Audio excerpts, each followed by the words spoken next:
جو لوگ کافر ہوئے اس دن نہ تو ان کا مال ہی اللہ کے عذاب سے ان کو بچا سکے گا اور نہ ان کی اولاد ہی کچھ کام آئے گی، اور یہ لوگ آتش جہنم کا ایندھن ہوں گے۔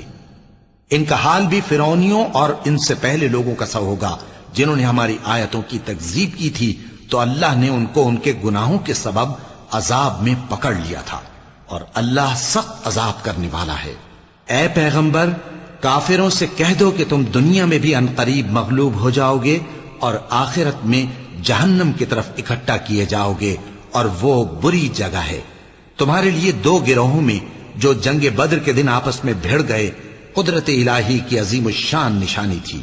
ایک گروہ مسلمانوں کا تھا، وہ اللہ کی راہ میں لڑ رہا تھا، اور دوسرا گروہ کافروں کا تھا، وہ ان کو اپنی آنکھوں سے اپنے سے دگنا مشاہدہ کر رہا تھا، اور اللہ اپنی نصرت سے جس کو چاہتا ہے مدد دیتا ہے۔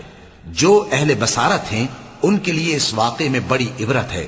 لوگوں کو ان کی خواہشوں کی چیزیں یعنی عورتیں اور بیٹے اور سونے اور چاندی کے بڑے بڑے ڈھیر اور نشان لگے ہوئے گھوڑے اور مویشی اور کھیتی بڑی زینت دار معلوم ہوتی ہیں، مگر یہ سب دنیا ہی کی زندگی کے سامان ہیں، اور اللہ کے پاس بہت اچھا ٹھکانہ ہے۔